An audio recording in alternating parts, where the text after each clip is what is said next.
Aquí inicia La Fosa Escéptica, un lugar para ejercitar la mente, con Alfonso Villalpando.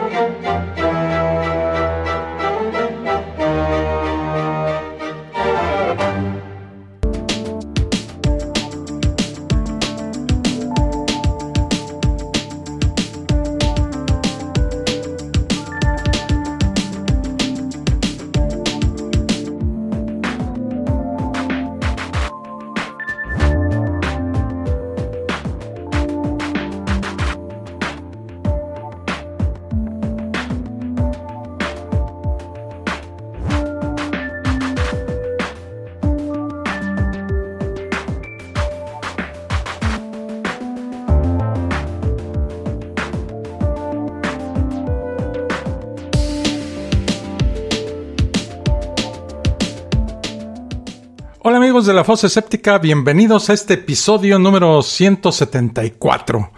Y como siempre saludo a todas las personas que me escuchan, obviamente con mucho cariño, y también a los que se están integrando a la gran comunidad de La Fosa Escéptica en Facebook. Cada día somos un poquito más, cada día somos 1, 2, 3, 4 más, y eso está muy emocionante. Y además los memes y la plática ahí se pone muy bien. También estamos en Telegram y en donde me pueden oír, bueno, aquí en Spreaker, en iVoox y en una aplicación nueva que me recomendó alguien de aquí del mismo grupo de Telegram, que se llama Podimo, podimo.com. Ahí estamos en esa nueva plataforma que pues él me habló maravillas de esa plataforma, esperemos que sí. Y bueno, por vía de mientras, a ver qué tal funciona. Y bueno, en el asunto de querer llegar a más gente. Tenemos el canal de YouTube al que les hago la invitación para que se suscriban, le pongan la campanita, vean los videos que estoy subiendo ahí y se integren también ahí en YouTube y hagan de esta Fosa Escéptica pues algo digno de ver, ¿no? Y déjenme sus comentarios ahí en el YouTube. Sus likes y todo eso, ¿no? Hoy vamos a hablar de quién inventó a Jesús. Es una figura real, es un invento, se copió de otras culturas, es original. De eso vamos a estar hablando el día de hoy aquí en La Fosa Escéptica. Así es de que rápidamente comenzamos.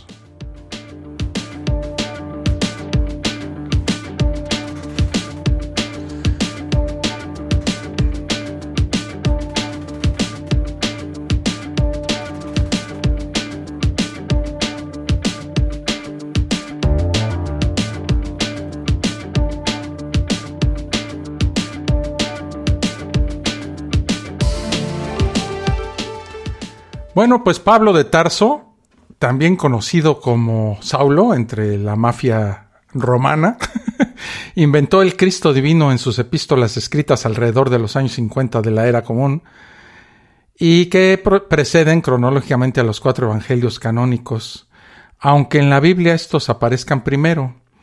En ellas transformó y sublimó la persona humana de Jesús el Nazareno. A pesar que Pablo fue coetáneo de Jesús, ninguna de sus epístolas permite deducir que lo conoció personalmente. Es más, en ella señala que andaba allá dando lata por las sinagogas, encarcelando y azotando a los que creían en Jesús de Nazaret. Era enemigo de Jesús y de su doctrina. En Hechos, en el libro de Hechos, se indica que sus intenciones eran amedrentar a los fieles con la muerte. Y también en Hechos se coloca en boca de Pablo su persecución a los primitivos cristianos, hombres y mujeres, hasta la muerte. Se convirtió al cristianismo cuando cerca de Damasco, de repente, oyó una voz que le decía: Saulo, Saulo, ¿por qué me persigues, chingao? Y él amablemente respondió: ¿Quién chingados? ¿Quién eres? ¿De dónde estoy oyendo esa voz? Y la voz le dijo: Yo soy Jesús, a quien tú persigues, pero levántate, entra en la ciudad y se te dirá lo que debes hacer. Ándale, ¡Júyale para allá! Bueno, los escritos de Pablo muestran un vocabulario religioso pagano. Es sabido que el culto a Mitra tenía una sede en Tarso, la ciudad natal de Pablo, por eso se llama Pablo de Tarso. Y culto a Mitra existía antes de la era cristiana. Y por supuesto también eran conocidos en Tarso los dioses Adonis, Atis y Osiris. Estos dioses que mueren y resucitan, coincidencia, ¿verdad? Y Pablo creció rodeado de cultos mistéricos, o sea, dedicados a Mitra. Con estos antecedentes se elabora el material teológico fundamental del Nuevo Testamento y de la fe de la Iglesia oficial e inspira a los evangelistas, creándose así una nueva religión mistérica de fondo pagano. Debe tenerse en cuenta que los evangelios no fueron escritos con el propósito de documentar la historia real, sino que su objetivo realmente era religioso, no histórico, buscando transmitir un mensaje teológico.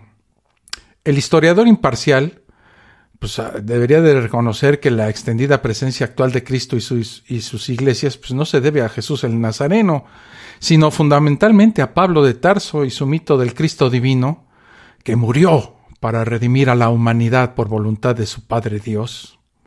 En esta invención se amalgaman ingredientes religiosos de origen egipcio, mesopotámico, hebreo, persa, helénico, romano y otros más.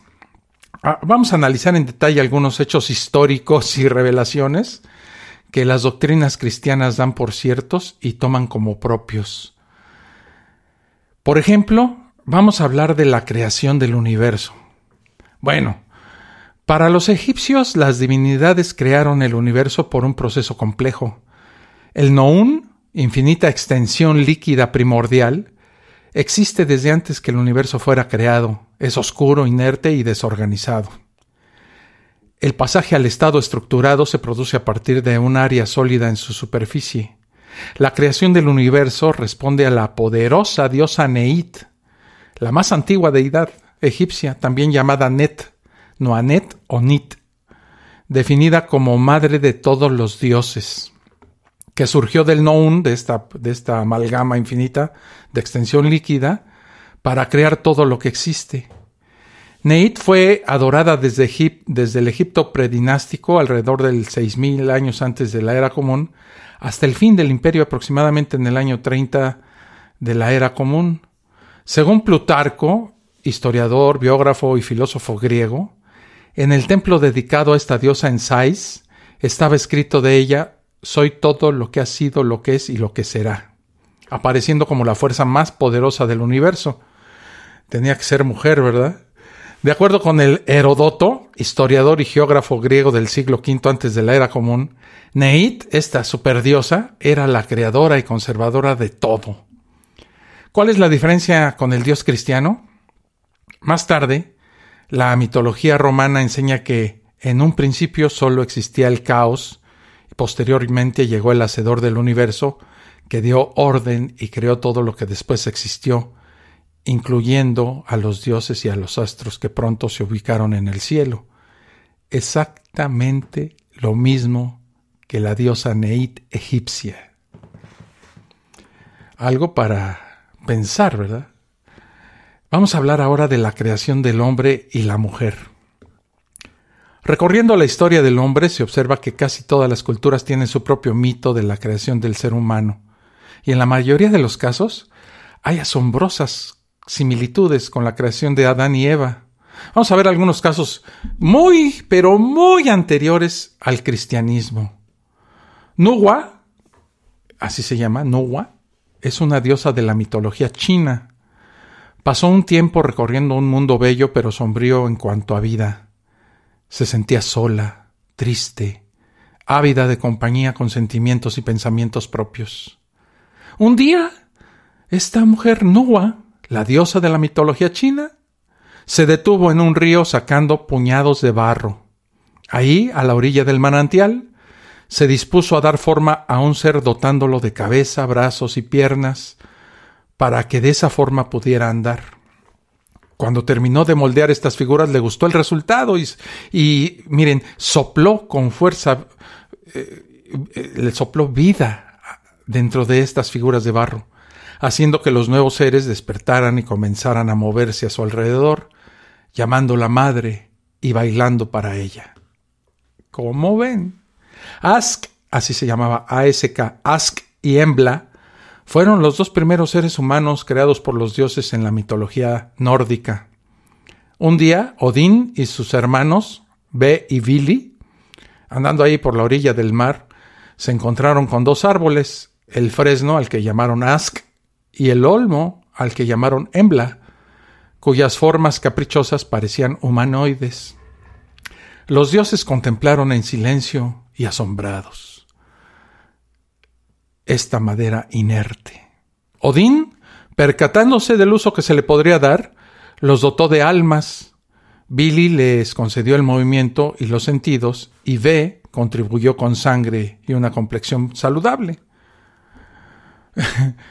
Hay algo de coincidencia, ¿verdad? Y los griegos, bueno, Prometeo, dios de la mitología griega durante la época de oro, era el creador de los seres humanos, padre de la humanidad. Prometeo crea al hombre de barro, igual a lo que se lee en el Génesis. También ordenó a Hefestos crear a la mujer de similar manera y la llamó Pandora, la Eva griega. Habría que ver que en esta mitología griega primero se creó al hombre y después a la mujer, estableciéndose ya desde el comienzo el rol secundario de la mujer, que sería retomado hasta el día de hoy por las religiones cristianas. En la mitología romana, por ejemplo, el gran hacedor creó al hombre utilizando su semen, tierra y agua de la lluvia, o sea, barro. ¿Les parece conocida esta historia?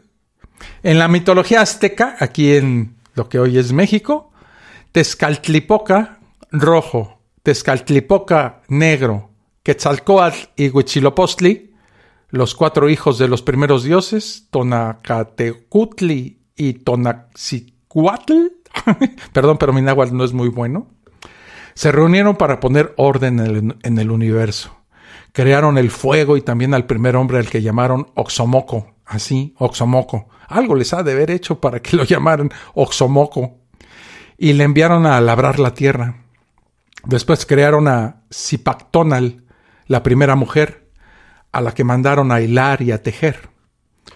Para facilitar el reconocimiento de las obvias semejanzas de estos mitos con la visión judeocristiana, hay que recordar que entonces, como dice el Génesis, entonces Dios formó al hombre del lodo de la tierra e inspirándole en el rostro un soplo de vida, quedó hecho el hombre, ser con alma viviente. Y de la costilla que el Señor Dios había tomado del hombre, formó una mujer y la trajo al hombre. Así dice el Génesis en su capítulo 2, versículo 22. Voy a hacer una pausa y regreso para saludar aquí a la gente que ya se está juntando en el chat de Spreaker, y regreso para seguir viendo estas similitudes entre la historia cristiana y dioses muchísimo muy anteriores a él. Regreso rápido. Estás escuchando La Fosa Escéptica, un lugar para ejercitar la mente.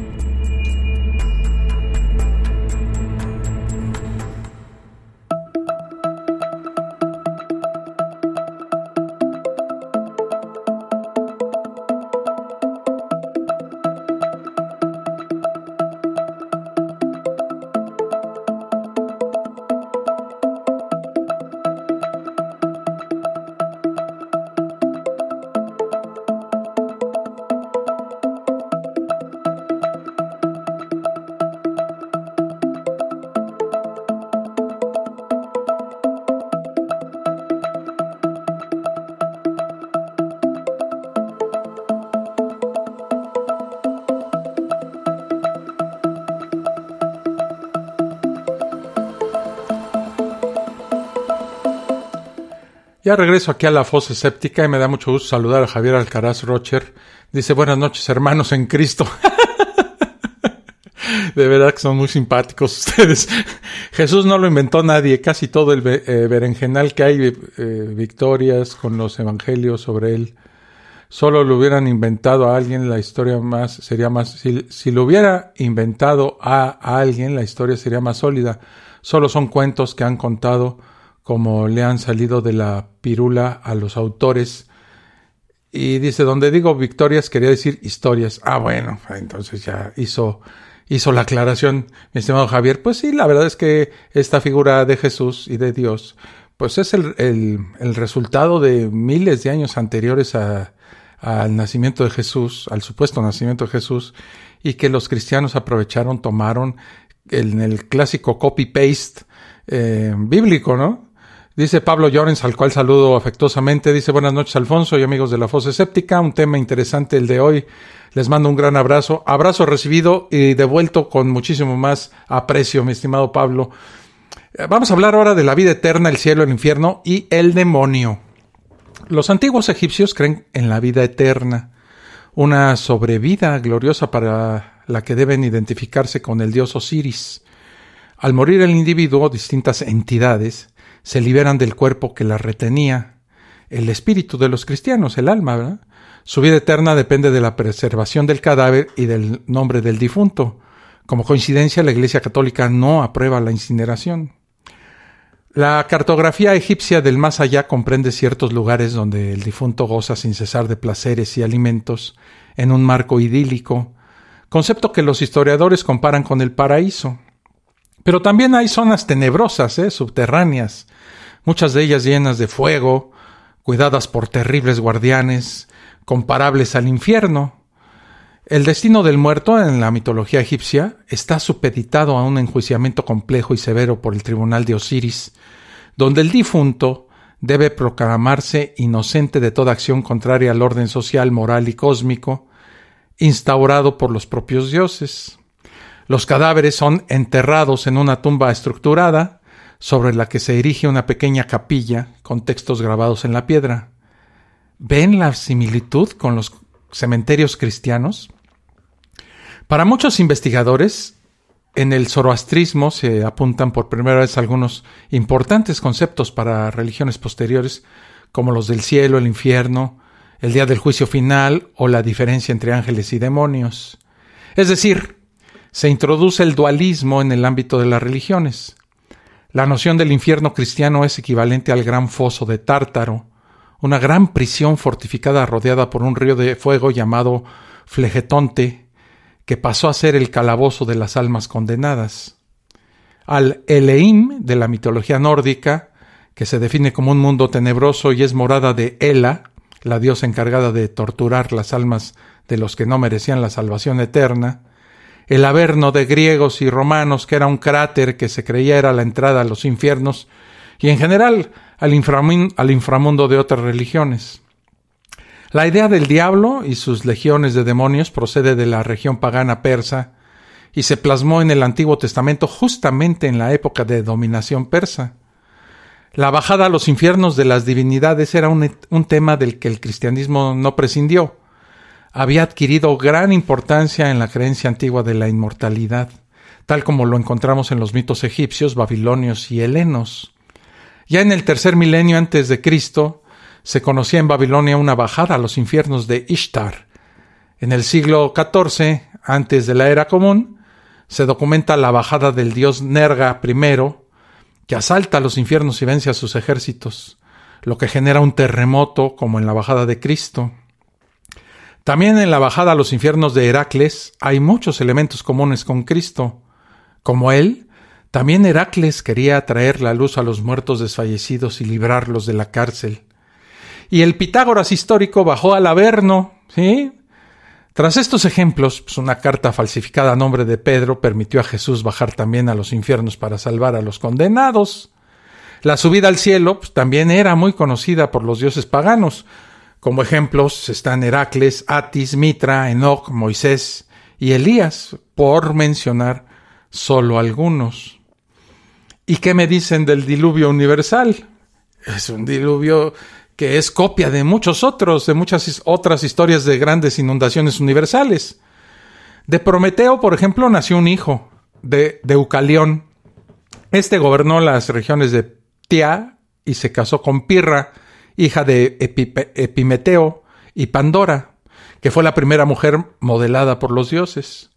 Cuando Zeus se propuso destruir la raza de bronce, Deucalión, por consejo de Prometeo, construyó un arca y metiendo lo necesario embarcó en ella con Pirra.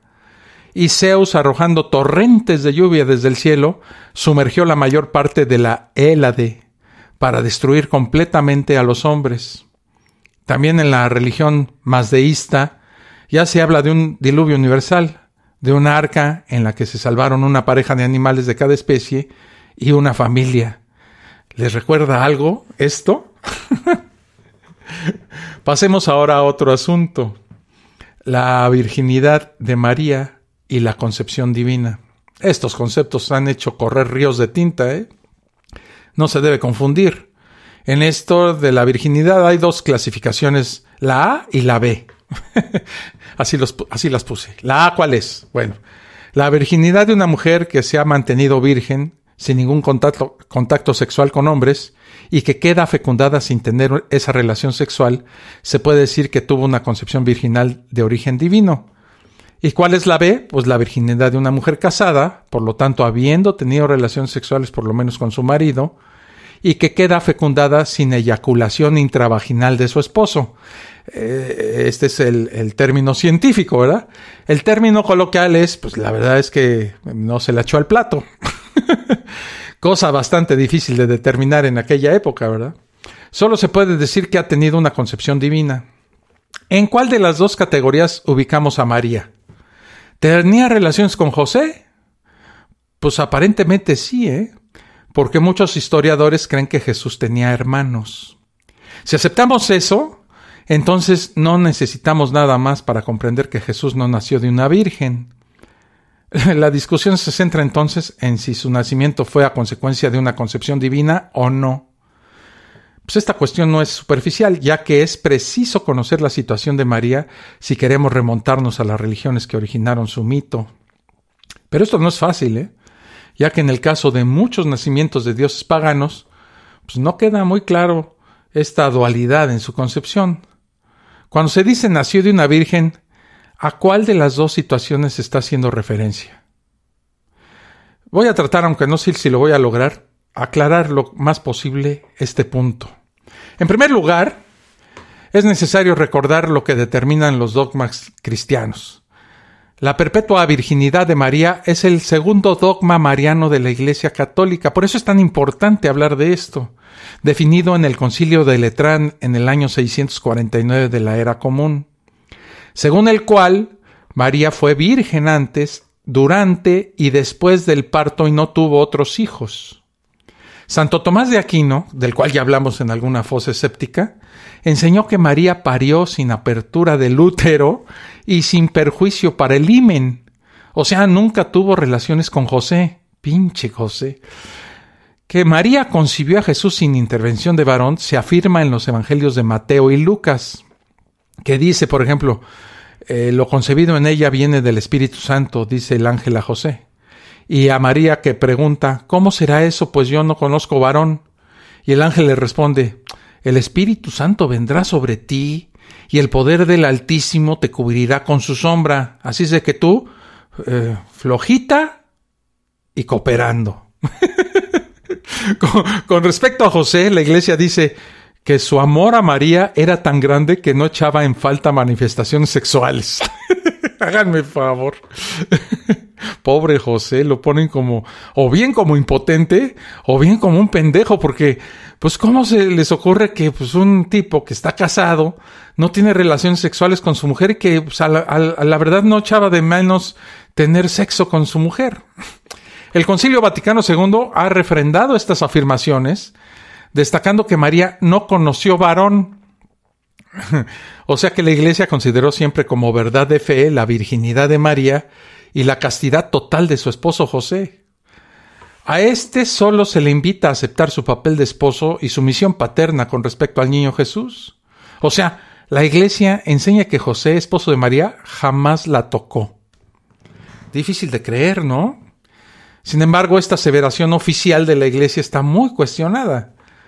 La Biblia menciona a 4 hermanos varones, Santiago, José, Simón y Judas, e indica que tuvo al menos 2 hermanas. Todos eran hijos biológicos de José y de María. Y lo que es más, la Biblia dice que Jesús era el primogénito de María, es decir, su primer hijo. expresión que indica que ella tuvo más de un hijo, ¿verdad?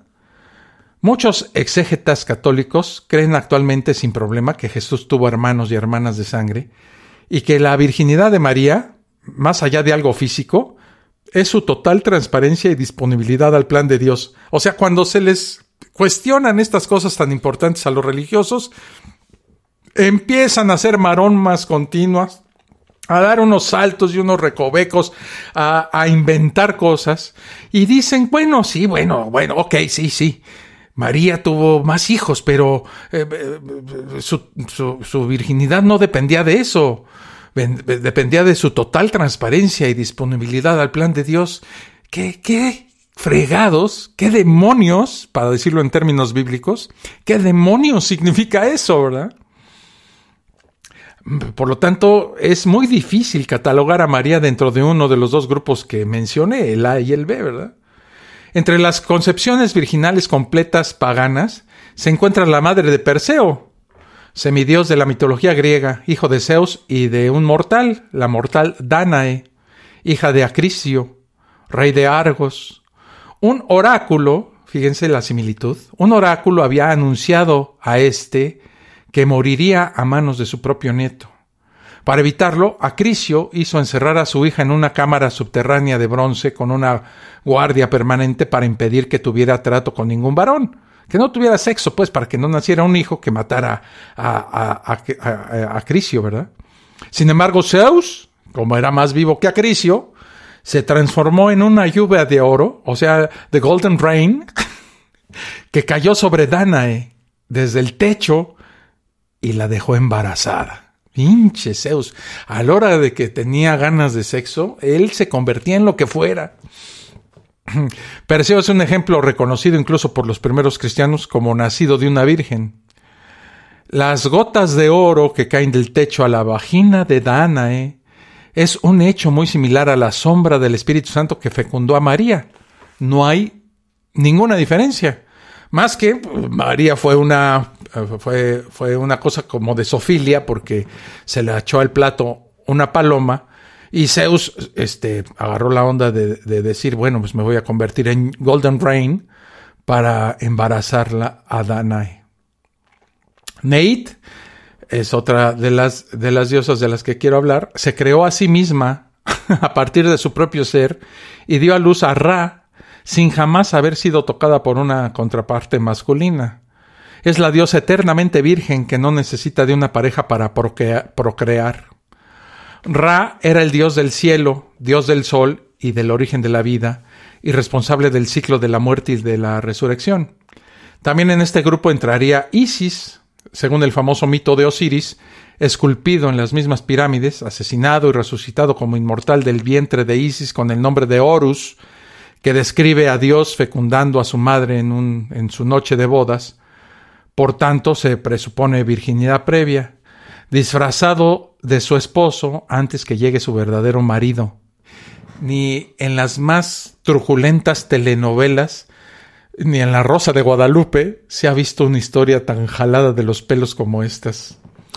Las concepciones divinas no virginales, pero sin unión sexual, son las más abundantes en la mitología pagana, por lo que el nacimiento de Jesús no fue nada nuevo en la historia de las religiones del mundo.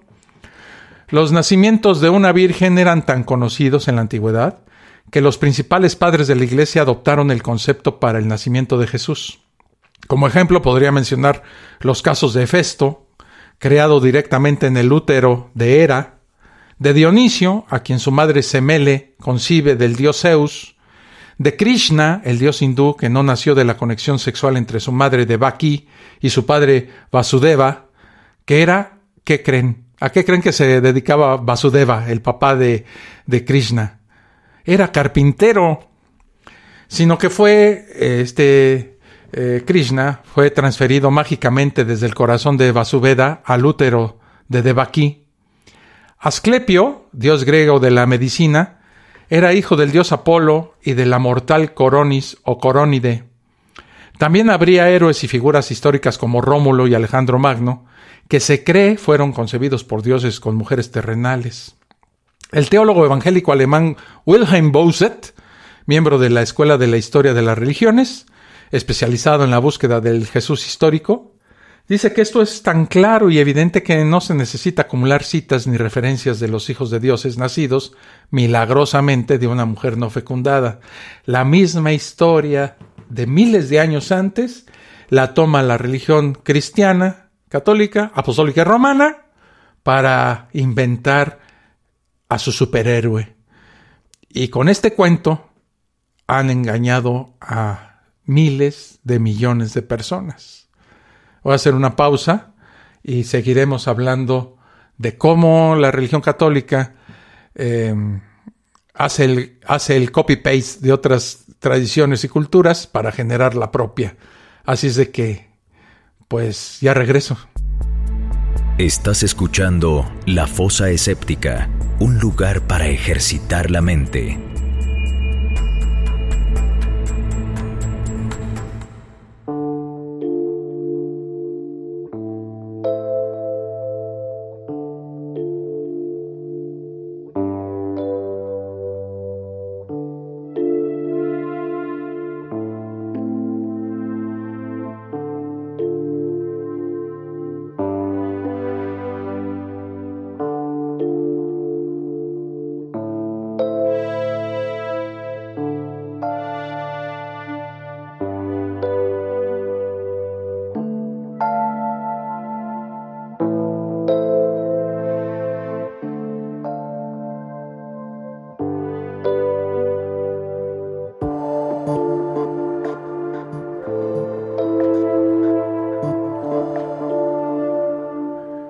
Regreso aquí a La Fosa Escéptica. Simpaticísimos los comentarios de Javier y de Pablo. Dice Javier: yo nunca he entendido por qué Jesús, después de morir, bajó a los infiernos. ¿Cuál es el sentido? Pues yo tampoco lo entiendo. Pues a lo mejor es turismo, ¿no? Y Pablo dice: ¿José se casó con María o vivieron en concubinato? Si se casó, no tuvo una noche de luna de miel. Se juntaron y la primera noche se fueron a dormir de primera. Me suena raro, a mí me suena súper raro primero. Y luego dice Javier: ¿Tú imaginas la cara de José cuando María le dice que está embarazada de un palomo? Imagínate esa escena, ¿no? Llega María con José y le dice: José, y José acá rascándose los testículos, ¿no? ¿Qué crees? Pues fíjate que dímelo, ¿qué me quieres decir? Pues fíjate que bajó un palomo, que era el Espíritu Santo, algo místico y muy espiritual, y me impregnó, me cubrió con su manto, y estoy embarazada. Y dice José: pues a mí no se me hace que te haya cubierto con su manto, más bien te la dejó ir completita, ¿no? Pero José no dijo eso. José se la tragó completa también porque se la creyó. Y dijo: no, pues sí, tienes razón. Igual le pasó a una prima mía, pero fue con un burro. Es que da risa, la verdad. Pero si nos concentramos solamente en el Antiguo Testamento, la concepción por intervención divina no era ninguna novedad. En el libro de Jueces, al relatar el nacimiento de Sansón de una madre que era estéril, se lee esto: fue la mujer y dijo a su marido: ha venido a mí un hombre de Dios, tenía el aspecto de un ángel muy temible. Me dijo: mira, mija, vas a concebir y a parir un hijo. El niño será nazareno de Dios desde el vientre de su madre hasta el día de su muerte. O sea, en esa época los dioses andaban desatados, ¿verdad? Con algunas diferencias, las circunstancias básicas de este relato se repiten también en el nacimiento de Samuel, el último juez de Israel, hijo de Ana, la esposa estéril de Elcana. Y antes Dios había intervenido también en la concepción de Isaac, hijo de Abraham. La madre de Sansón, como Ana, la madre de Samuel, e Isabel, la mamá de Juan el Bautista, dejaron de ser estériles por la gracia de Dios, la misma que se derramó sobre María para fecundarla. Resulta obvio que los evangelistas se inspiraron en estos relatos y en otros similares de origen pagano, pues para apoyar la grandeza que debía tener la figura de Jesús, ya que como todos los personajes muy relevantes de la historia antigua, debía llevar el sello diferencial e inconfundible de un nacimiento prodigioso. Sin embargo, para descartar los relatos del nacimiento milagroso y de la concepción virginal, basta con comprobar que fueron ignorados por Marcos y Pablo, y que el de Mateo y el de Lucas no concuerdan entre sí, presentando ambos todos los caracteres de una pura invención. Nacer de una virgen fertilizada por Dios fue un mito pagano habitual en todo el mundo antiguo, anterior a Jesús. Para completar la escenificación de la señal divina, pues se elaboraron los episodios de la Anunciación en los que un ser celestial, en sueños o en vivo y en directo, anunciaba la concepción milagrosa. Los relatos sobre anunciaciones a las madres de grandes personajes aparecen en todas las culturas antiguas del mundo. Así, por ejemplo, en China son prototípicas las leyendas acerca de la anunciación a la madre del emperador Qin Nung, o a la de Xuanguti, a la de Sotoktais en Japón, a la de Stanta, encarnación del dios Lugh en Irlanda, a la del dios Quetzalcóatl en México, a la del dios Vishnu, encarnado en el hijo de Naví en la India, a la de Apolonio de Tiana, encarnación del dios Proteo en Grecia, a la de Zoroastro y Zaratustra, reformador religioso del mazdeísmo en Persia, a la de las madres de los faraones egipcios. En el templo de Luxor aún puede verse al mensajero de los dioses Tot anunciando a la reina Maud su futura maternidad por la gracia del dios supremo Anión. La lista podría ser realmente interminable. Por regla general, desde muy antiguo, cuando el personaje anunciado era de primer orden, la madre siempre era fecundada directamente por Dios mediante algún procedimiento milagroso. O sea, cuando era de primer orden, como VIP, entonces decía, no, esta me la he hecho yo. Otro ejemplo es el caso de los jeroglíficos tebanos, que relatan la concepción del faraón Amenofis III. El dios Tot, como mensajero de los dioses, anuncia a la reina virgen Mutemuia, esposa del faraón Tutmés IV, que dará a luz un hijo que será el futuro faraón Amenofis III. Luego el dios Nef, una representación del dios Amón actuando como espíritu de Dios, equivalente, eso sí, al Espíritu Santo cristiano, y la diosa Hathor, toman a la reina de las manos y depositan dentro de su boca el signo de la vida, una cruz que animará al futuro niño.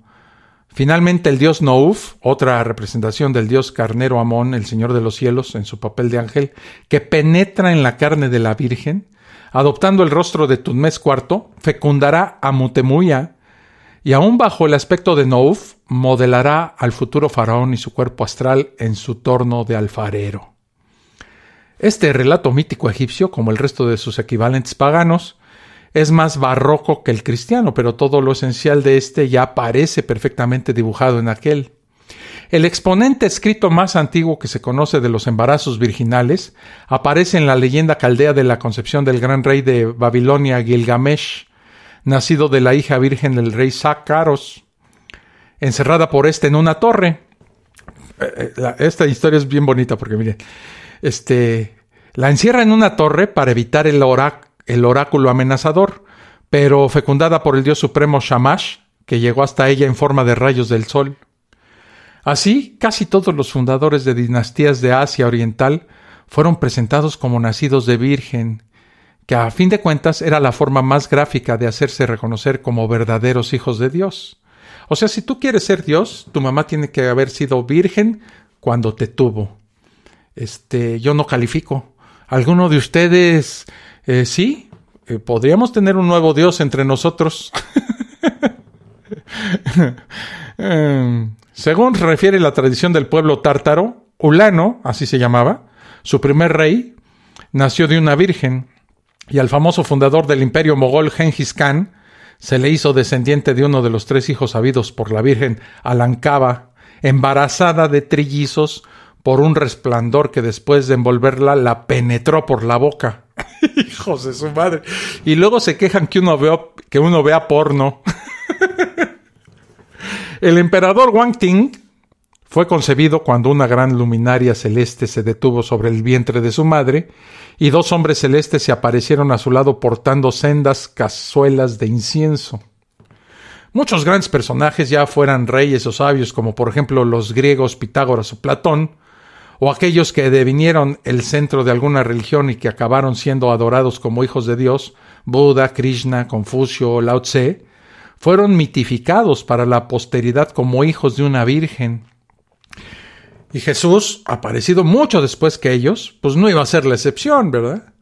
De esta forma, budismo, confucianismo, taoísmo y cristianismo quedaron impregnados con el sello indeleble de haber sido el resultado de la obra de un hijo del cielo, encarnado a través del acceso directo y sobrenatural de Dios al vientre de una virgen especialmente apropiada y escogida.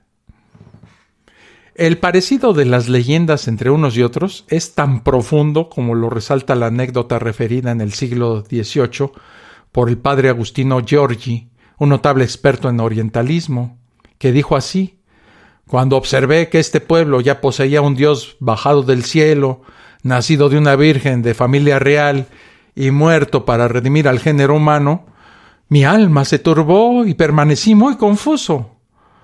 Puedo añadir que los tibetanos contestaron los ofrecimientos de los misioneros diciendo: ¿para qué nos vamos a convertir al cristianismo si ya tenemos unas creencias idénticas a las de ustedes y que además son mucho más antiguas? Muy buen razonamiento. En cualquier caso, la Iglesia hacía ya muchos siglos que conocía bien el paralelismo de Cristo con Buda. San Jerónimo, por ejemplo, que identificaba a los budistas bajo la denominación de samaneos, sabía que Buda había nacido de una virgen. Gautama Siddhartha Buda nació en Nepal en el 560 antes de la era común. Su madre Maya lo habría engendrado en su vientre bajo la forma de un pequeño elefante, dándolo a luz de pie apoyada en una rama de higuera. Un dios habría recogido al niño en unos pañales. Todo está muy bien, pero me imagino que tener a un hijo con forma de elefante ha de ser muy doloroso, físicamente y también emocionalmente, ¿no? De repente estás en el proceso de parto y ves que te sale una trompa y unas orejotas. Otros puntuales de la iglesia primitiva, como Clemente de Alejandría, Crisóstomo o San Epifanio, conocían también las creencias de los budistas. Y yo me pregunto, ¿hace falta decir algo más? ¿Y qué me dicen del nacimiento y la adoración del niño Jesús? ¿Quieren que hablemos de eso? Órale, va. Nada más hago una pequeña pausa para refrescarme, porque aquí la verdad está haciendo mucho calor, y ya regreso con ustedes. Estás escuchando La Fosa Escéptica, un lugar para ejercitar la mente.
Ya regreso aquí a la fosa escéptica. Dice Pablo, si fuera José, después de este cuento, yo hubiera salido a cazar palomas. Sí, claro. Y Javier, para acabarla y rematarla, dice, por lo que estás contando, Alfonso, ahora el Espíritu Santo se ha puesto las botas en todas las religiones. Se ha pasado por la piedra a todas las vírgenes. Pues sí, caray. Y Pablo remata diciendo, siempre eran vírgenes las mujeres que elegía. ¿Y cómo sabía que eran vírgenes? ¿Les preguntaba? No, pues era Dios, hombre, él sabía. Y desde arriba decía, mira, una virgen. En lugar de mandarme a mí mismo, porque el resultado es ese, me voy a mandar a mí mismo porque yo soy Dios y yo soy mi Hijo y yo soy el Espíritu Santo, me voy a mandar a mí mismo en esta misión suicida, pero para hacerlo, pues primero me voy a echar al plato a una mujer virgen y en el caso del catolicismo una mujer comprometida con José, ¿no? No solamente la embarazó, sino que le puso unos cuernotes al tal José del tamaño de un venado de 7 puntas, ¿verdad? Hablemos ahora del nacimiento y la adoración del niño Jesús. Bueno, pues la gran mayoría de los dioses nacieron el 25 de diciembre, el día en que el sol renace en el hemisferio norte, que es el solsticio de invierno y comienzan a alargarse los días. Jesús también no podía ser menos. Y todos ellos están identificados por los mismos temas: la verdad, la luz, la vida, la palabra o el Hijo de Dios. Existen clarísimos indicios del origen pagano de las fechas de la Navidad y de la adoración de los Reyes Magos. La elección del 25 de diciembre fue hecha por la Iglesia en el siglo IV, de la mano del Papa Liberio, y su finalidad fue la de adaptar y cristianizar el muy popular y extendido culto al sol. Numerosos estudiosos cristianos han dado por buena esta teoría. Por otra parte, el mitológico Joseph Campbell, refiriéndose a las fechas de Navidad y Reyes, afirma que fueron adoptadas tardíamente, posiblemente para absorber el festival del nacimiento de Mitra. Cada primer minuto de todos los 25 de diciembre en el templo de Mitra, los sacerdotes con atuendos blancos encendían velas e inciensos celebrando el nacimiento del Hijo de Dios. El decorado habitual que rodea el nacimiento del niño Dios, pesebre, señales celestes, magos, pastores, ángeles, cantores, animales amables, pues es de origen pagano. En la mayoría de los relatos acerca del nacimiento de dioses o de héroes se indica la aparición de estrellas u otras señales celestes que anuncian la calidad sobrenatural del recién nacido. Es como su letrero, ¿no? Aquí nació. Así, por ejemplo, en la leyenda china de Buda, se habla de una milagrosa luz celeste que anunció su concepción. En el Bhagavata Purana, que es un libro, se cuenta cómo un meteoro luminoso anunció el nacimiento de Krishna. El historiador Justino refiere cómo la grandeza futura del rey Mitríades ya había sido anunciada por la aparición de un cometa en el momento de su nacimiento. El día que Julio César nació, apareció la estrella Ira en el firmamento, y todos dijeron: Ira, ahí hay una estrella, Ira. El nacimiento de Horus, el 25 de diciembre, fue anunciado por una estrella, que pudo haber sido Sirio, según los astrónomos, y asistido por 3 hombres sabios. ¿Habrá mayores similitudes con el nacimiento del niño Jesús? La presencia de los magos en el relato de Mateo, porque no aparecen en ningún otro texto del Nuevo Testamento, aporta también una pista para buscar el contexto pagano que pervivía aún en muchas leyendas dadas por ciertas en esa época. En rituales como los efectuados en Persia, desde tiempos del rey Darío I y probablemente desde cientos de años antes, los magos sacerdotes ya solían ofrecer a Ahura Mazda, el dios solar principal del mazdeísmo, los presentes de oro, incienso y mirra. Está bien documentado que Mitra fue adorado por pastores y magos. Cuando nació Buda, la tierra tembló.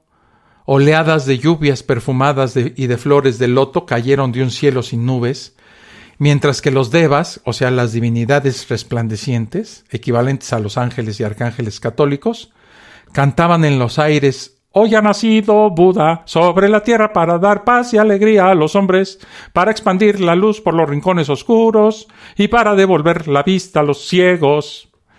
Así era la canción. No fue un gran éxito en las listas de popularidad de aquella época, pero a los ángeles tampoco les importaba mucho.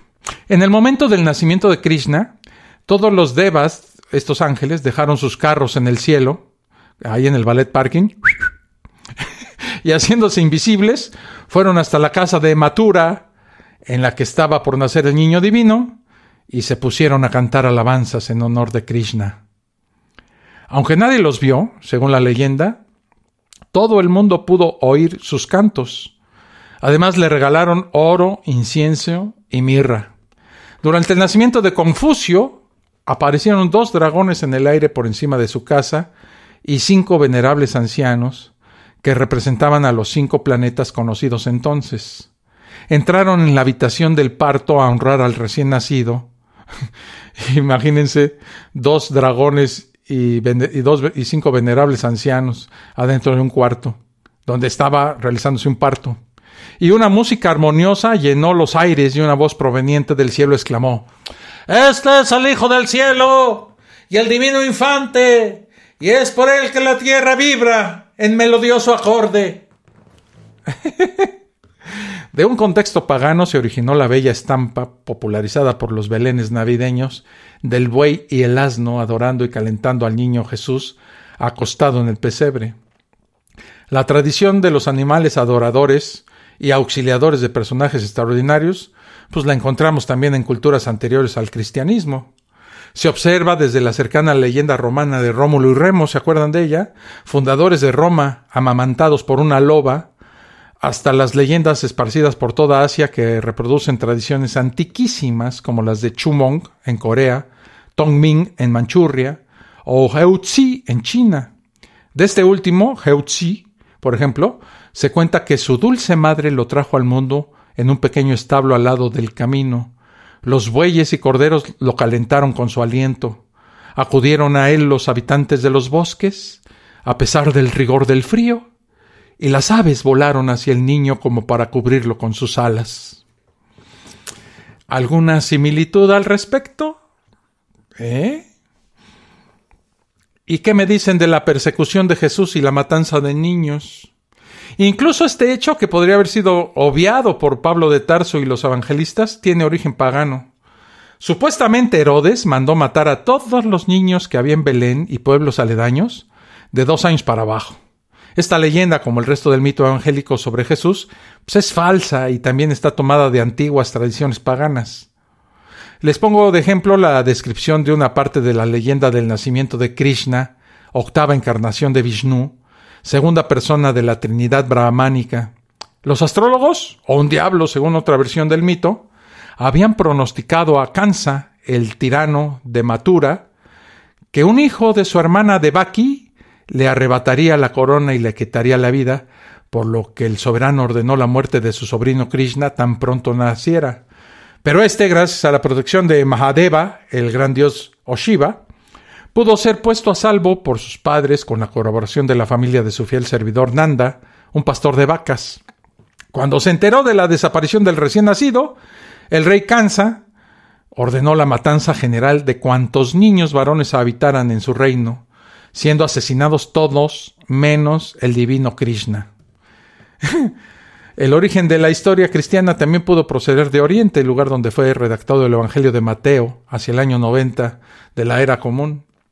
Y la encontramos en leyendas tan dispares como la de Moisés, salvado de la matanza de niños hebreos ordenada por el faraón, pues para impedir la llegada de un niño hebreo destinado a humillar a los egipcios y glorificar a los israelitas. La de Abraham, muy similar a la de Moisés, o la del emperador romano Augusto, que se libró de la muerte a la que el Senado condenó a todos los varones nacidos en un mismo año para evitar la aparición de un monarca profetizado. Interesante, ¿no? ¿Y qué me dicen de los milagros? No hay ningún milagro en los evangelios que no se hubiera realizado antes. Buda, por ejemplo, sanó enfermos, hizo ver a ciegos, oír a sordos y andar a impedidos. Caminó sobre el Ganges, al igual que más tarde lo haría Jesús sobre el lago. E igual que los discípulos de Jesús, también los de Buda hicieron milagros. De la misma manera que Pedro camina sobre las aguas, antes lo había hecho un discípulo de Buda. Y de igual manera que Pedro comenzó a hundirse cuando flaqueó en su fe. Lo mismo le sucedió al discípulo de Buda cuando dudó de Buda. Y de la misma manera que el Señor salva a Pedro, de la misma manera se salva el discípulo de Buda por el fortalecimiento espontáneo de su creencia en el Maestro. E igual que Jesús en Lucas, también Pitágoras comienza su actividad misionera con un milagro de peces. Pitágoras curó a enfermos, calmó tempestades, algo que Empédocles hacía tan a menudo que lo apodaban dominador del viento. También Empédocles, que se llamaba así porque así le pusieron sus papás, no porque le gustara el vino, curó apestados y resucitó muertos. El milagro de la boda de Caná, donde Cristo transformó el agua en vino, fue realizado antes por Dionisio. Pero aquí la historia no está completa porque, pues como Jesucristo transformó el agua en vino, ¿no? Y empezaron a tomar, y entonces Jesús se tomó más copas de las que debió, y ya medio borracho, dijo, pues ahora para hacerles una broma, les voy a convertir el vino en agua. El semidios griego el semidios griego de la medicina, Asclepio, realizó milagros en el siglo V antes de la era común en Epidauro. Y para ver cómo numerosos milagros de Jesús no retrotraen a los de Asclepio, Karl Schneider, teólogo evangélico austriaco, ha resumido sus investigaciones de manera gráfica diciendo: Jesús, como Asclepio, sana extendiendo la mano o colocando un dedo en el miembro del cuerpo enfermo, o simplemente rozando al enfermo. Ambos curan a paralíticos, mudos, enfermos, a distancia y a tullidos. Asclepio resucitó a 6 muertos.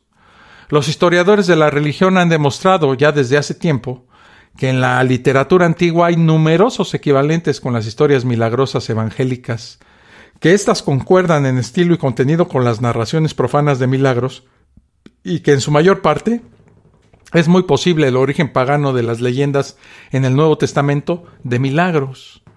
Se transfirió a Jesús todo tipo de historias vigentes en el lenguaje popular. Narradores cristianos judíos convirtieron a Jesús en el héroe de las leyendas de profetas o maestros conocidos. Novelistas cristianos paganos continuaron con historias de dioses salvadores, aplicándolas al Salvador cristiano. Así aparecen de nuevo en el Nuevo Testamento los milagros estándar de muchas religiones. Curaciones inexplicables, sobre todo expulsión de demonios, caminar sobre las aguas, pacificación de tormentas, multiplicaciones maravillosas de pan y alimentos. Todo esto era conocido y habitual en el mundo antiguo. Los católicos consideran los milagros bíblicos como hechos incuestionables y están obligados a creer todos los milagros contenidos en la Sagrada Escritura porque Dios se los ha revelado. Quien niegue alguno de ellos, pues ya no es católico. Habría que contarles esta historia o hacerles llegar a estos creyentes radicales una copia de esta fosa escéptica para que vayan pensando en racionalizar sus creencias, ¿verdad? ¿Y qué me dicen de la muerte y resurrección al tercer día? Esta tampoco es original. Durante el último siglo, distintos autores han señalado numerosos paralelismos entre los puntos de vista cristianos sobre Jesús y otros principios religiosos o míticos. Entre estos, la mitología del antiguo Egipto, las creencias hindúes, los misterios grecorromanos y otras fuentes mitológicas presentan patrones culturales compartidos de dioses que mueren y resucitan. La resurrección de Jesús es el elemento determinante de la fe cristiana, elaborado por Pablo de Tarso.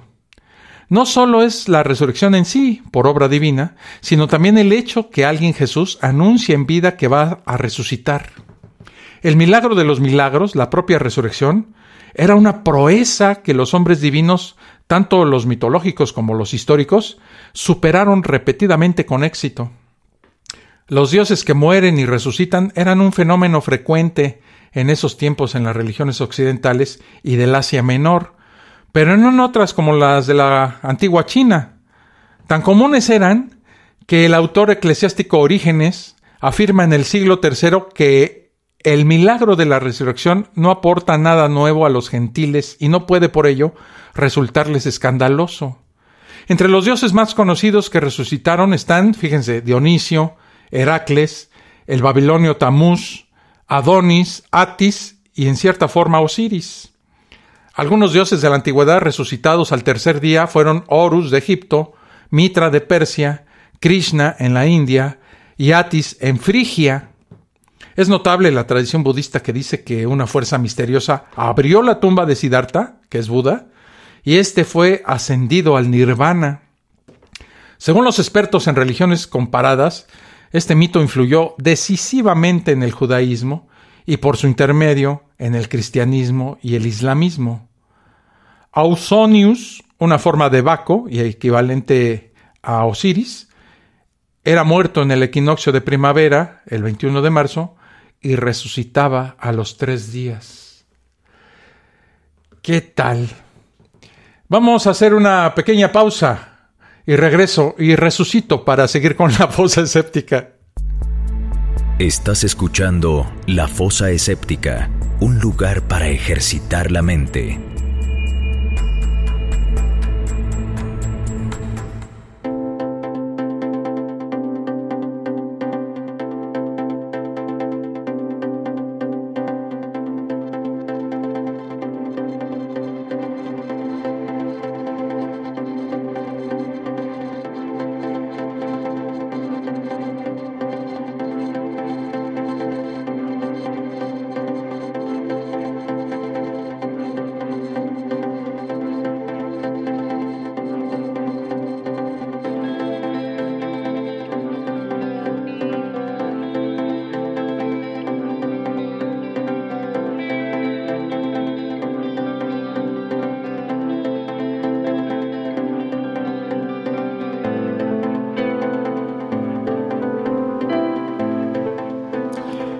Y regreso aquí a la fosa escéptica. Resucité. No me tardé 3 días, pero igual resucité.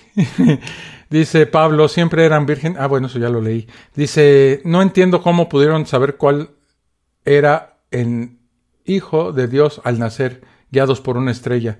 Eso es imposible por la gran cantidad de estrellas que se pueden observar. Además, están a muchos años luz de distancia. No hay precisión. Pues sí, claro, para que una estrella que está a miles o a cientos o a decenas de años luz de nuestro planeta se pose exactamente arriba, pues no hay forma de hacerlo. No es físicamente posible, pues, ¿no? Entonces, pues eso es un hecho que ni siquiera para ahondar en él, sino pues, se toma como una estupidez más de las que hay en la Biblia, ¿no? Miren, bastante antes de Jesús de Nazaret había dioses y héroes mitológicos crucificados. La muerte de Jesús, narrada por los evangelistas, se rodea de no pocos detalles coincidentes con los acaecidos durante la muerte de las deidades paganas. Horus, que inició su predicación a los 30 años y fue muerto a los 33, fue crucificado entre 2 ladrones. Sansón murió con los brazos en cruz para salvar a su pueblo de los filisteos.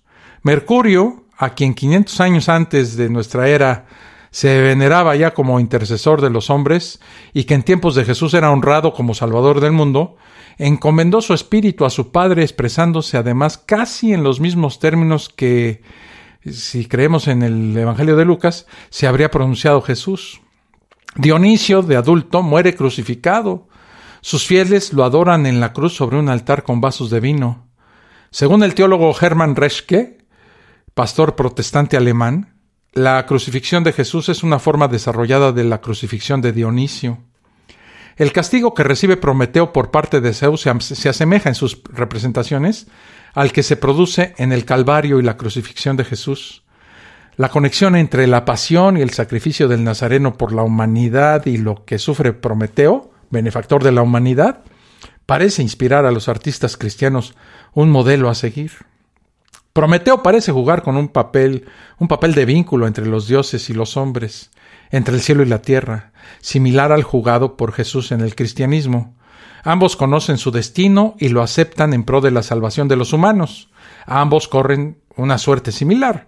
Pasan un calvario, los torturan y se los clavan en la cruz. Fue en el siglo IV cuando la cruz se convirtió poco a poco en el símbolo predilecto para representar a Cristo y su calvario de salvación.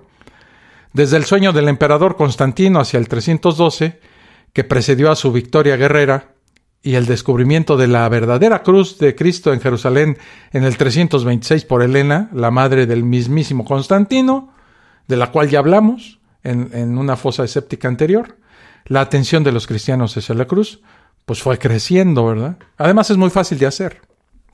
Para los alfareros y los joyeros y todos los que hacen cruces, no se les dificulta mucho. Si la Pascua se correspondiera con una celebración onomástica, la de la supuesta resurrección de Jesús, que debió acontecer en un día determinado, la fiesta tendría una fecha fija, pero no es así, ya que ésta varía de acuerdo con la distribución del año astronómico. Con esto se reafirma el origen pagano de este fundamental mito cristiano. La denominación de Cordero Pascual, empleada por la Iglesia para designar al Jesús de la Pasión, pues no es ajena al mito pagano. En los escritos neotestamentarios, particularmente en el Apocalipsis de San Juan, se identifica repetidamente a Jesús con el Agnus Dei, o Cordero de Dios, que quita los pecados del mundo. Esta responsabilidad fue adjudicada a casi todos los dioses que precedieron al cristianismo. Pero si queremos remontarnos aún más en el tiempo, encontraremos también la costumbre mesopotámica de contarle los pecados del pueblo a un carnero o cordero, que luego era obligado a internarse en el desierto para que con su muerte expiara las culpas humanas. Pasemos ahora a un tema del cual ya hablé fíjense, en un video para el canal de YouTube, que es la Santísima Trinidad. Se lo recomiendo mucho, quedó bonito el video, y ahí desarrollo la idea de la Santísima Trinidad con más profundidad que lo que voy a decir a continuación. Para hablar también de esta Santísima Trinidad en este podcast de audio, ¿verdad? Y como el cristianismo nada es original, tampoco lo es la doctrina de la Trinidad. Hubo trinidades en el hinduismo, en el budismo, así como en las grandes religiones helénicas. Hubo una teoría trinitaria de Apis y Sarapis. Hubo una trinidad en la religión dionisíaca, Zagreus, Fanes y Dionisio. Hubo una trinidad capitolina, Júpiter, Juno y Minerva. Y uno es Dios, Zeus, Mitra, Helios, el dominador invencible del mundo. Ya en el hinduismo y el budismo, la divinidad de 3 cabezas era símbolo de la Trinidad, al igual que en el paganismo precristiano. Manifestaciones que, por supuesto, han sido combatidas. Para el cristianismo primigenio, las ideas trinitarias eran totalmente extrañas. Las doctrinas trinitarias abundan en épocas precristianas. Si repasamos la historia de las religiones, veremos que en casi todas ellas era corriente la idea de una Trinidad divina.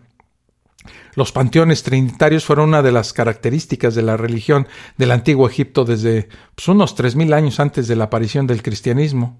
Por esto, cuando el cristianismo post-Jesucristo llevó a Egipto su propuesta de 3 formas de un Dios único, la idea cuajó con facilidad.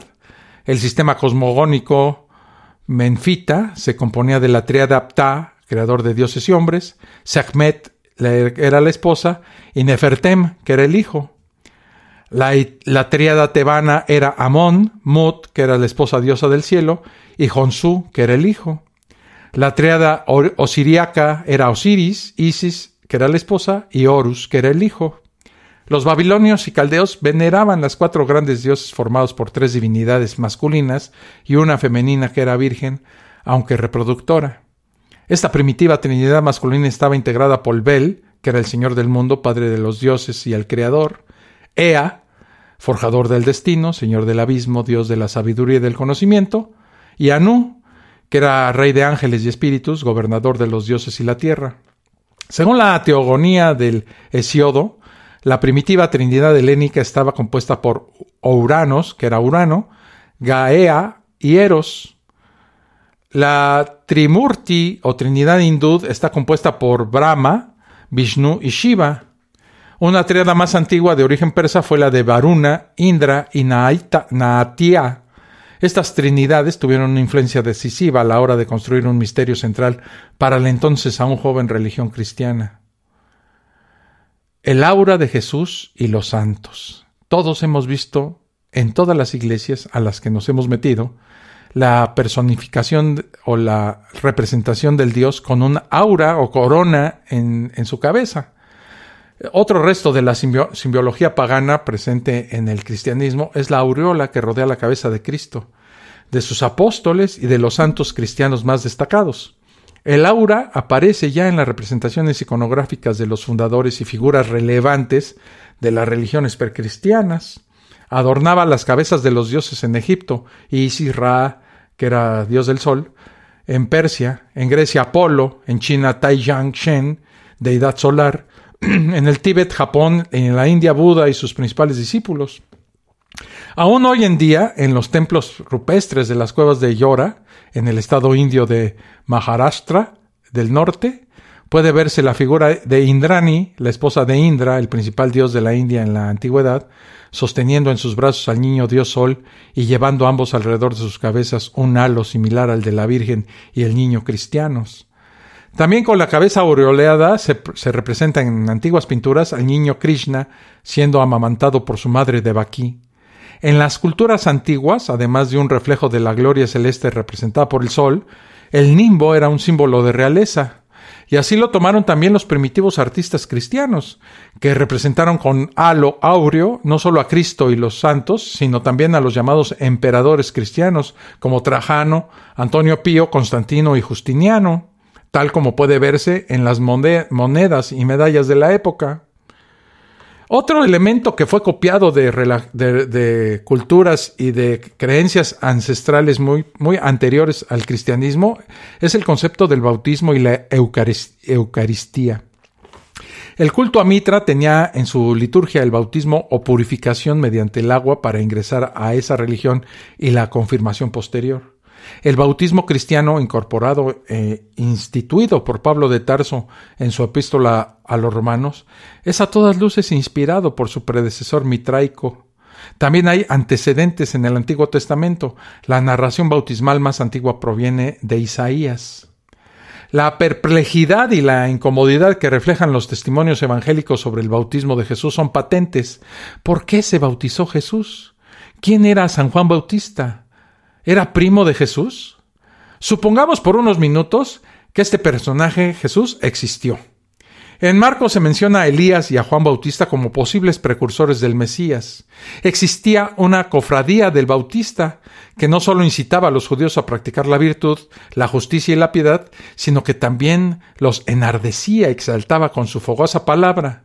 Herodes, temiendo una revuelta, pues los mandó matar.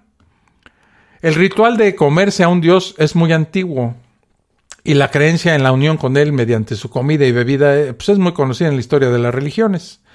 El evangelista Marcos toma prestado de Pablo de Tarso, su mentor, el mito de la cena eucarística y la inserta en la historia de un Galileo que nada sabía de encarnaciones divinas en cuerpos humanos por ingestión de carne y sangre de Dios. Pablo, no Jesús, fue quien introdujo la Eucaristía cristiana. Y esta no es un rito judío, sino que está esencialmente inspirada en la comida ritual de las religiones paganas. En efecto, los antecesores paganos del cristianismo, los mitos y ritos del antiguo Egipto en general, ya practicaban la Eucaristía, muy especialmente la Eucaristía sagrada del dios Osiris. Isis, antes de la muerte de Dios, bebió su sangre en una copa de vino. Era la incorporación personal del Salvador divino en el devoto mediante la ingestión de su cuerpo, que es el pan, y de su sangre, que es el vino, como sucede exactamente en la misma misa cristiana. Este mito era perfectamente conocido en el siglo I de nuestra era y fue trasladado desde las regiones del Nilo hasta el Asia Menor. El mitraísmo celebraba la Eucaristía casi idéntica a la adoptada posteriormente por el cristianismo. Incluso se utilizaban los mismos objetos litúrgicos como el cáliz y los fieles se inclinaban ante ellos.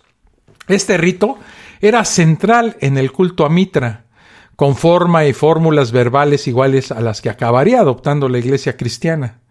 En la religión de Dionisio, el Dios se introduce en el cuerpo de sus fieles, y en el Evangelio de Juan se hace decir a Jesús en la última cena una frase similar: quien no mastica mi carne y bebe mi sangre, es utilizada también por Dionisio, o anteriormente por Dionisio, ¿verdad? Y antes de hablar de estas, pasar al siguiente tema, que son algunas referencias astronómicas, voy a hacer una pequeña pausa y regreso.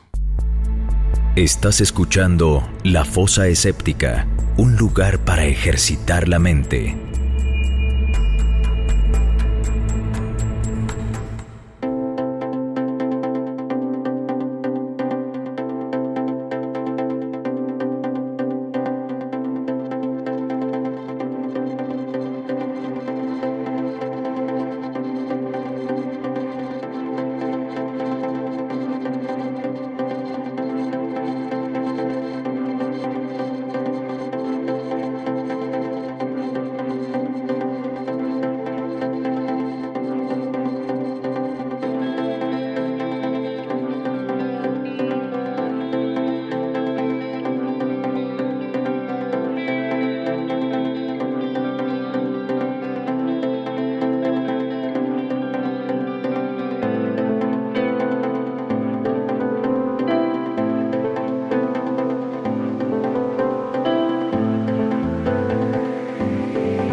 Ya regreso aquí a la fosa escéptica.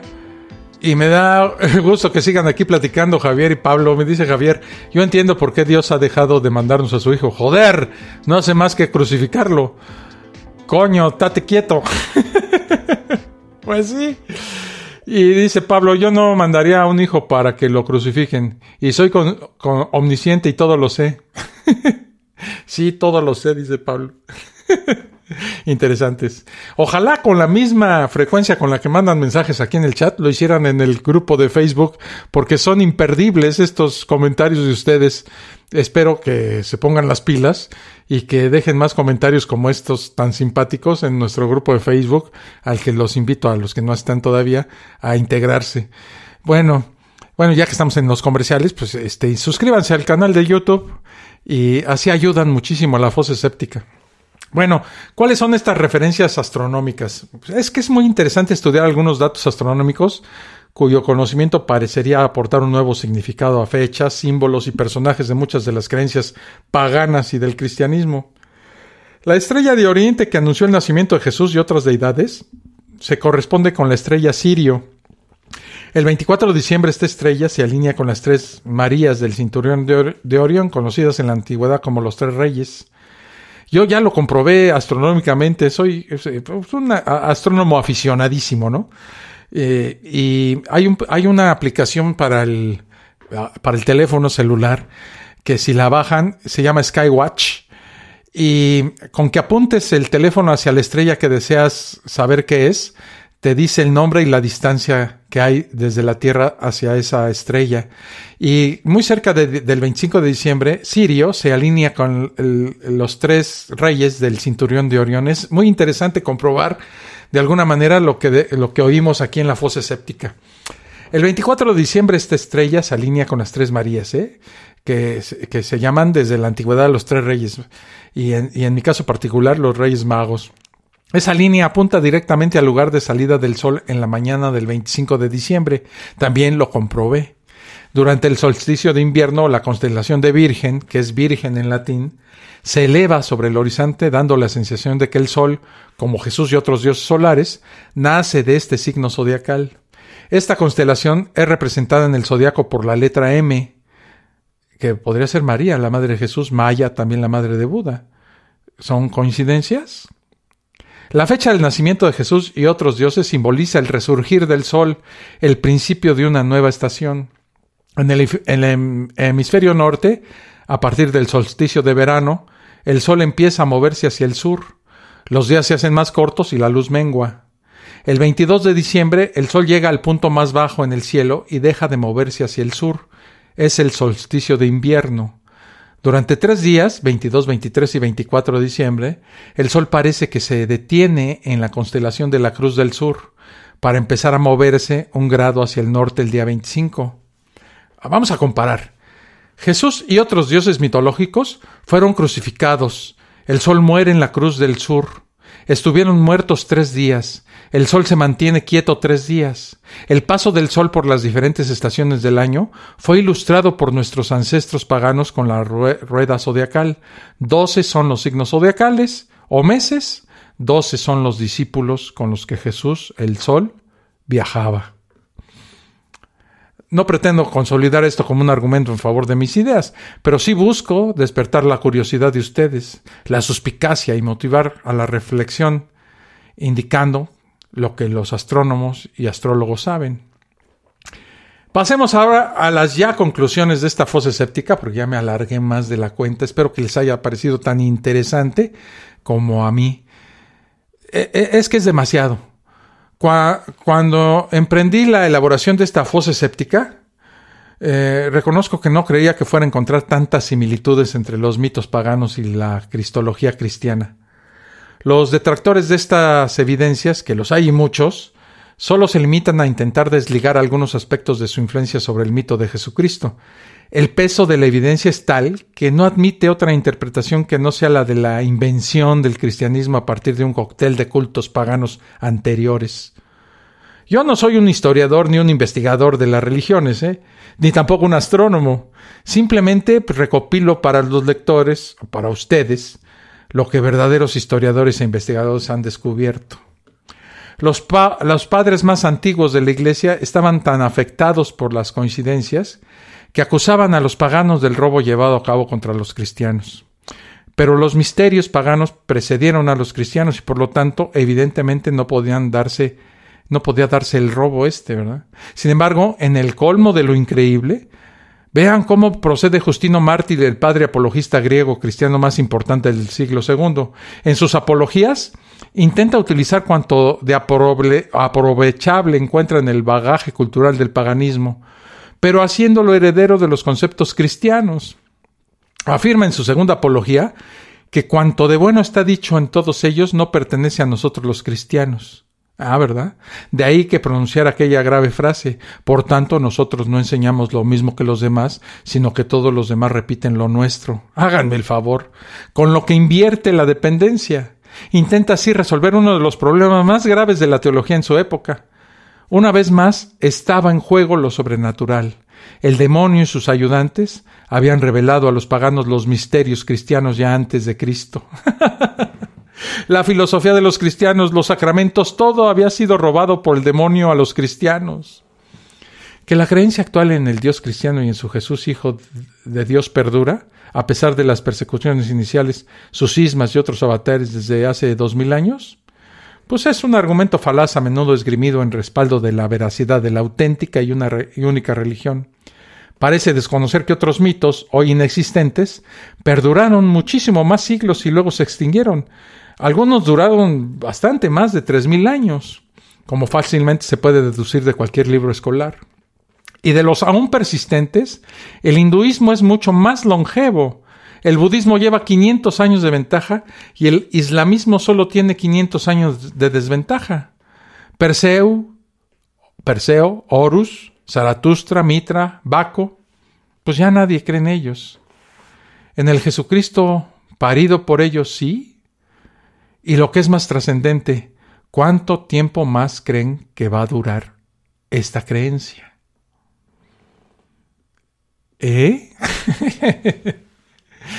Hasta aquí la fosa escéptica del día de hoy.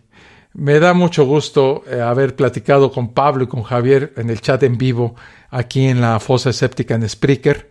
Los invito nuevamente, parezco ya disco rayado. Eso de disco rayado lo van a entender gente de mi edad.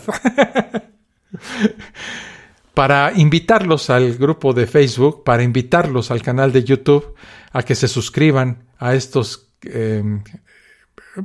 campos adicionales a este podcast de audio de la fosa escéptica. Échense una vuelta por ahí, por Telegram, también estamos ahí. Ya hay más de 90 personas platicando diario sobre este tema del ateísmo, el escepticismo y el pensamiento racional ahí en Telegram. Y bueno, ahí están las plataformas para que ustedes elijan la que más les guste. Si quieren hacer alguna donación en efectivo a la fosa escéptica y convertirse en patrocinadores de este esfuerzo, pues hay varias vías. Una es la página de Patreon, donde pueden ustedes colaborar con esta manutención de la fosa escéptica. También en iVoox pueden ustedes hacer una donación y bueno, la posibilidad de suscribirse a YouTube también genera algún ingreso para mantener esta fosa, ¿verdad? Que cuesta, pero que hago con mucho cariño y no quisiera dejar de hacerla por una falta de dinero. Dice Pablo Llorens, muchas gracias, Alfonso, un fuerte abrazo para ti y todos los escuchas del programa. No olviden dar un me gusta. Sí, no olviden dar un me gusta si pueden, en todas las plataformas donde está la fosa, eso es excelente. Si no, en la que más les guste o la que hayan elegido para escucharla con regularidad. Por mi parte ha sido todo. Síganse cuidando mucho y nos vemos en la próxima fosa escéptica. Pásensela bien, un abrazo.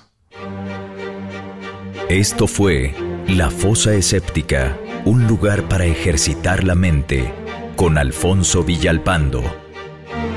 Te esperamos en el próximo capítulo a través de Spreaker, Spotify, Apple Podcasts y iVoox.